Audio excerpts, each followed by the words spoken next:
प्रभू येशू ख्रिस्ताच्या नावामध्ये पुन्हा एकदा या सकाळी मी आपल्या सर्वांचं स्वागत करत आहे। प्रियजनांनो, आजच्या मननासाठी आपल्याकडे जे वचन आहे ते देवाचं दिव्य वचन लूकचं पुस्तक याचा 15वा अध्याय आणि 20वे वचन। या ठिकाणी असं म्हणतं, मग तो उठून आपल्या बापाकडे गेला, तो दूर आहे तोच त्याच्या बापाने त्याला पाहिले आणि त्याला त्याचा कळकळा आला आणि धावत जाऊन त्याने त्याचे मुके घेतले। प्रियजनांनो, या दाखल्यामध्ये नवीन करारामध्ये दिलेल्या या दाखल्यामध्ये आपल्याला बापाचं प्रेम आपल्या मुलावरती जरी तो चुकलेला आहे तरी किती मोठ्या प्रमाणात आहे हे दाखवण्यात आलेलं आहे। आणि म्हणून माझ्या प्रियजनांनो, आमचा बाप जो स्वर्गीय परमेश्वर आहे त्याला सुद्धा प्रत्येक भटकलेल्या लेकराचा कळवळा येत आहे। माझ्या प्रियजनांनो, या दाखल्यामध्ये दाखवल्याप्रमाणे जर आज आपण देवापासून भटकलेले असाल, देवापासून दूर गेलेले असाल, जगातल्या अनेक गोष्टींनी तुम्हाला जर परमेश्वरापासून दूर नेला असेल, प्रभू परमेश्वर आज देखील तुमची वाट पाहत आहे।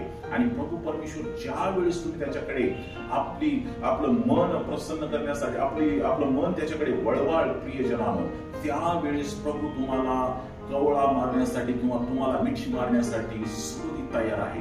तो सदैव तुमची वाट पाहत आहे, कारण की तो दयापूर्ण देव आहे, कारण की त्याची दया सनातन आहे, कारण की तो त्याच्या प्रत्येक लेकरावर जरी ते हरवलं असेल तरी त्याच्यावरती दया करण्यासाठी तयार आहे।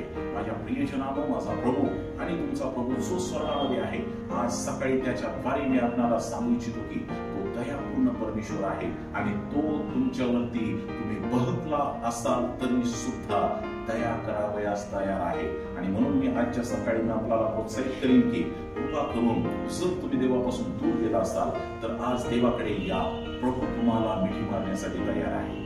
देव बाप तुम्हाला आशीर्वादित करो। त्याचबरोबर माझी आपल्याला विनंती आहे की काही आपल्या प्रार्थना विनंत्या, काही आपल्या समस्या असतील त्या आम्हाला कळवा, आम्ही तुमच्यासाठी प्रार्थना करण्यासाठी उत्सुक आहोत। कृपा करून आमचं हे चॅनल लाईक, शेअर आणि सबस्क्राईब करायला विसरू नका। आपल्या मंडळीतील प्रत्येकाला द्या, कारण जेणेकरून त्यांना देवाचं वचन अधिक प्रमाणात कळेल। देव बाप तुम्हाला आशीर्वादित करो। Have a nice day. धन्यवाद।